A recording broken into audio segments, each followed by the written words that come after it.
Do you know why people buy smartphones these days? Think about it. I can assure you it's not about making calls.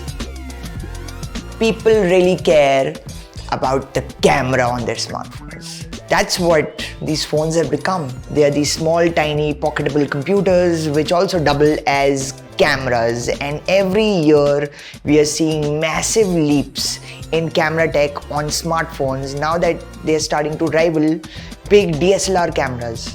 2019 was an arms race of sorts.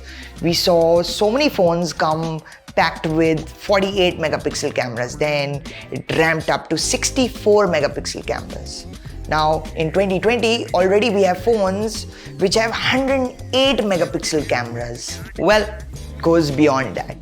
We have seen quite a few phones already land in 2020, and a lot of these phones are showcasing some prodigious capabilities. And since we are just a couple of months away from a brand new iPhone launch, it's a good time to take a look at which are the best camera phones that have landed in 2020, the year of the pandemic. My favorite phone of 2020, especially in terms of photography capabilities, is actually a very surprising one. I never thought I'm going to choose this phone as the best camera phone of 2020. Guess which one it is? Well, kidding. It's this one. This is the Vivo X50 Pro. This is Vivo's latest flagship phone, and it is surprising because it neither has a 108 megapixel camera nor does it pack the latest and greatest processing tech. It's powered by a Qualcomm Snapdragon 765. So it's not an 865, it's not the fastest Android phone around. But it does something stupendous in terms of low light imaging. And the reason for that is this is the first phone to land in India which incorporates a micro gimbal inside the camera array itself, which means it is remarkably better than any other standard smartphone camera system which also provides optical image stabilization. It's easily 2 to 3 times better in terms of stabilization than any other phone that I've tested all year. Interestingly, this phone is able to even take low light shots faster and more stable thanks to the micro gimbal inside the sensor. And this sensor is also pretty unique because Vivo has collaborated with Sony to develop the sensor specifically for this phone, probably because they wanted to incorporate the micro gimbal. That's really, really cool. But even if you remove those capabilities aside, in daytime it takes some great photos. It's also excellent for portrait mode photos. And yes, it has some ridiculous zooming capabilities. You get up to 5x of optical zoom, and at the same time you can really ramp up the zoom levels to silly situations like 20x or 30x. And it does it in such a way because there is this micro gimbal inside it, you will not sacrifice a lot of low light performance, which is really what happens with a lot of these telephoto zoom cameras. This one actually really excels in those kind of situations. You also get a really crisp ultra wide camera which takes lovely landscape shots. Video obviously is going to be a really important focal element of this phone. Because it has that micro gimbal, it takes really stable video. I've never seen a non-Android phone take such smooth video outside of the Vivo X50 Pro.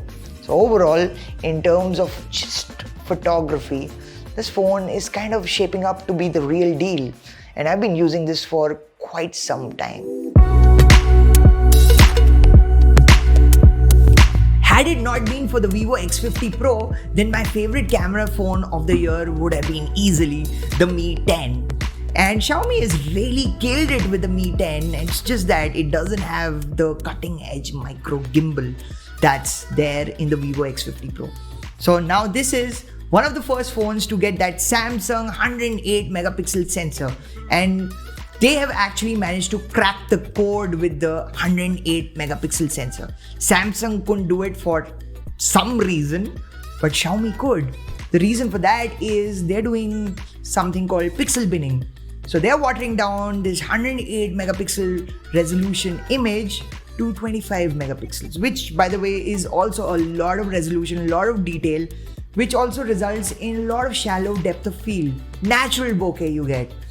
When you just point and shoot with this phone, you're going to get really lot of crisp colors, lots of contrast, vivid imagery, and a lot of natural depth, which makes photos pop. Any photo that you click with this phone, even a selfie of my ugly mug, it will look spectacular. That's how good a camera phone this is. At the same time, it is one of the first phones in the world to be able to shoot video in 4K, and even though that's kind of unnecessary, it can do it.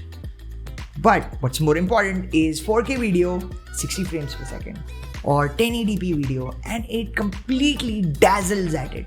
It may not be as smooth as the Vivo X50 Pro, but it comes shockingly close because it uses a combination of optical stabilization and electronic stabilization coupled with a lot of AI trickery in the middle, which allows it to take surprisingly great video. Same time, it also captures great audio. The one thing that it is not good at is versatility. Sure, it can do a bit of lossless zoom because of the 108 megapixel resolution, but that's quite limiting. Same time, you also get an ultra wide camera, which is pretty decent, but it is not as good as some of the other phones that I'm going to name in this list. But just because its primary camera is so stupendously good, it makes it to number 2. Also because all round it's a great phone. You get this gorgeous display, huge battery, top of the line Snapdragon processor. There's simply nothing this phone can't do. And by the way, if you're into portrait photography and if you love Android, then probably this is the best phone for that kind of thing. Now you would think the most expensive phone on this list would probably have the best camera system. Well, no. Here we have the Galaxy Note 20 Ultra. Yes, it has the same 108 megapixel sensor that was there earlier in the year, the Galaxy S20 Ultra. But Samsung had tons of issues with this sensor. In fact, Xiaomi beat them to the punch. The Mi 10 is able to take some incredible photos while the Galaxy S20 Ultra wasn't able to crack the code. Well, thankfully, on the Note 20 Ultra, things are much better. And overall, this is one of the best camera phones, third best camera phone that has launched in 2020. Now, on the S20 Ultra, the problem was the big sensor was not able to focus on close-up subjects. The reason for that was Samsung's software wasn't up to the mark and they did not have a laser autofocus sensor. So that's helping it take close-up shots, focus on them quite easily, and the end result is one of the best camera phones that has ever been made. So if you take this phone out, give it ample light, it's going to take beautiful photos. You take it in pitch dark situations, it will take usable photos. Yes, the night mode is now faster and much more usable, making it come right on par with night mode on iPhone 11 or Nightscape on Pixel. Well, we haven't seen Pixel 4 in India. I'm hoping it's on the same level as the Nightscape mode on the Pixel 4a, which also, by the way, I have not tested. Now, unlike Xiaomi, Samsung is doing a different type of pixel binning on this phone. It's watering down that 108 megapixel resolution down to 12 megapixel photos. So you're losing a lot of resolution, but it does improve low light performance, and that's probably what is helping it in night mode. At the same time, this phone has a great telephoto camera. Sure, it's not that 100x hyperbolic space zoom stuff, but it is still 50x. So that's quite a bit, especially if you want to become a peeping Tom. At the same time, it does 5x optical zoom, and that's actually the most usable zoom that you're going to really care about. And it works pretty well on this phone. Same time, you also get a really great ultra wide angle camera, and not too bad a selfie camera out here in this whole punch out here. So overall, all cameras do their job pretty well, and you're generally going to get great photos out of this in any kind of lighting situation. And that's what really matters, right? Even for video, like the Mi 10, this phone can shoot 8K video. Well, 8K is kind of useless, it's going to be taxing on memory and all of that.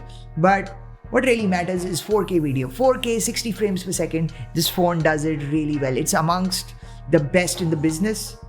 Sure, not as stable as the micro gimbal armed Vivo X50 Pro, but aside from that, it does really well. And it actually captures great audio. So, like I always say, if you in the future end up in a Warpcore style party, then this is the phone that you would really want to take video from, because it will capture good audio also. And there are tons of features that are built into the interface which help the audio situation even more. Generally, it's one of the best camera phones out there, and it should be because it's so expensive. But what I don't really like is a typical Samsung thing. Samsung tends to oversaturate its photos. Well, the colors are oversaturated, they're warmer. If that's your cup of coffee, then this is going to be a phone camera that you're going to love.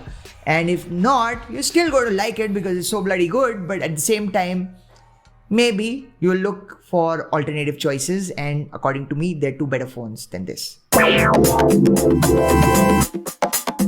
So we've managed to get Vivo here, Xiaomi is here, and even Samsung is here.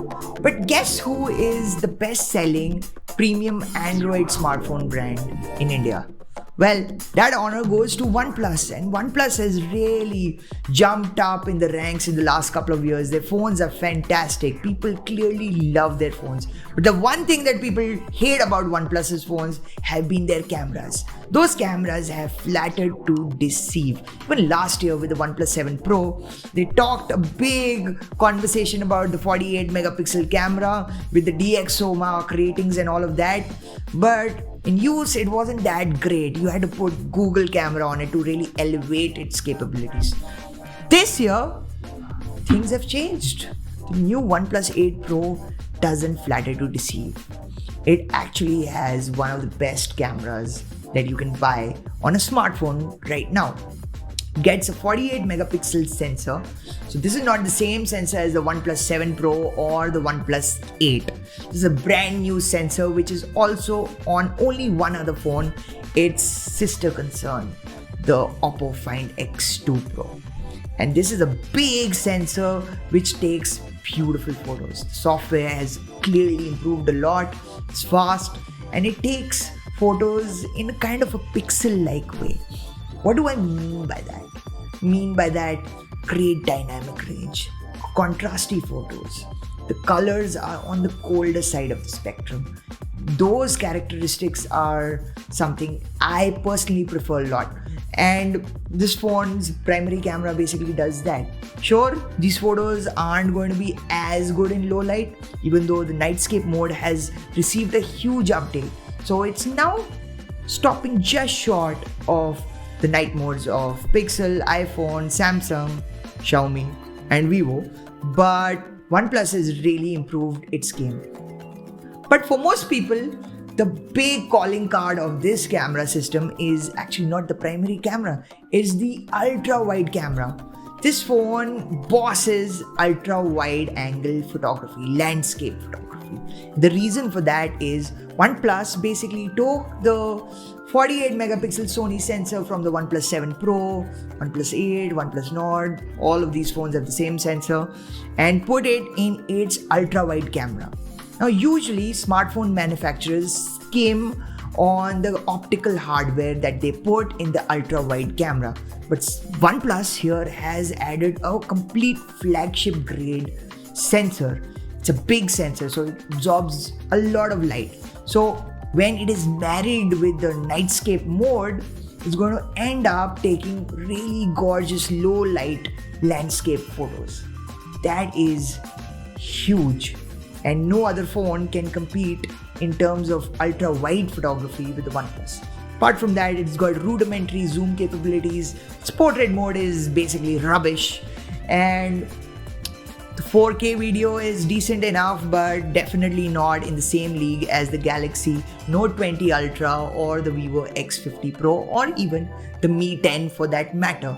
So video is an area where they can definitely improve things, but overall it's a huge improvement from OnePlus. And if you have liked the user experience of their phones, for the first time I'm going to say the camera is not a deal breaker anymore. So far the best phone on this list is a Vivo.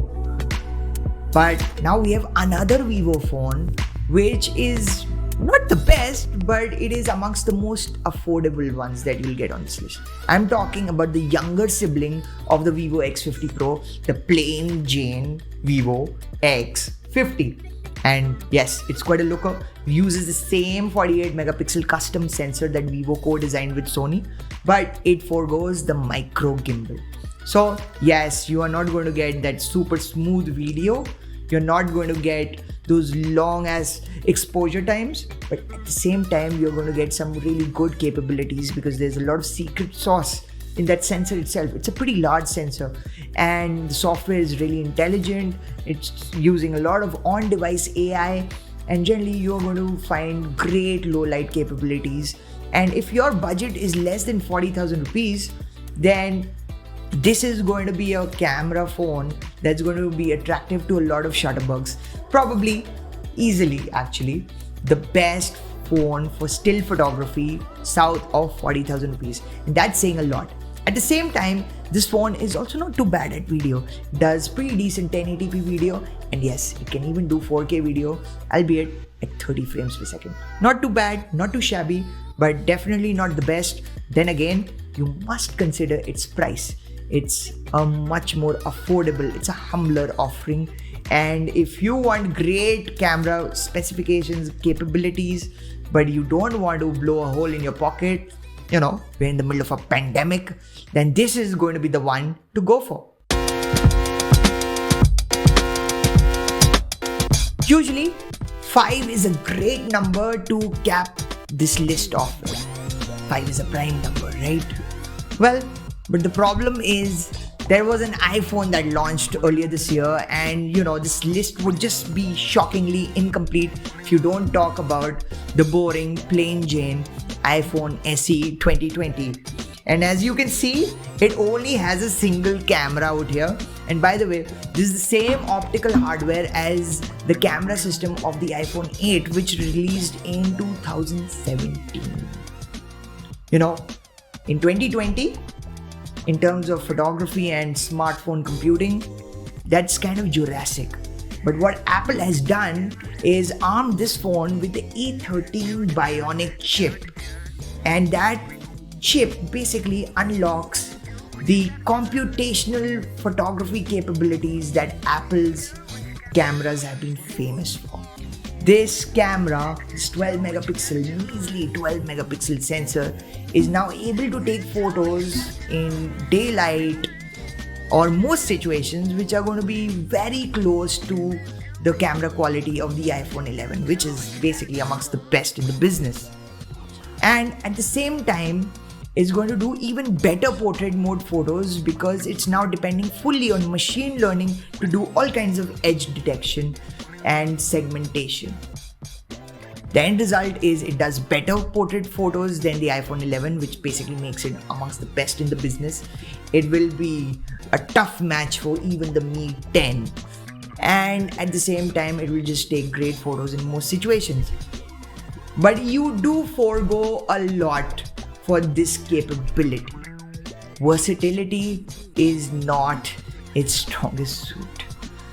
It's actually non-existent. You don't get any zoom capabilities. If you are interested in digital zoom, then that's a different story. But there's definitely no optical capabilities, there's no ultra wide camera, and there is no night mode integrated into the core app. And as we know, night mode kind of works best when it is seamlessly integrated into the main primary app of the phone. And that's not there, and that's kind of sad and unfortunate. But what is not unfortunate on this phone is its prodigious video camera. It's basically has the same capabilities as the iPhone 11 Pro. You get 4K 60 frames per second video, and it's super smooth video, great quality. It makes for great B-roll. And at the same time, because of this prodigious chip, you can use an app like Double Take to fire the front camera and the back camera at the same time and have two streams of videos running concurrently, which is something that you just can't do on an Android phone. That's how much faster an iPhone is. And that's food for thought. And that makes this phone really compelling, considering now you can get this for just about 35k. And just remember another thing, this is a very compact phone as opposed to the Galaxy Note 20 Ultra, which is absolutely humongous. So this is going to be the easier phone to handle. So if you're going to do a lot of video, you want to take a lot of close-up photos, this is going to be a better camera physically because of its dimensions.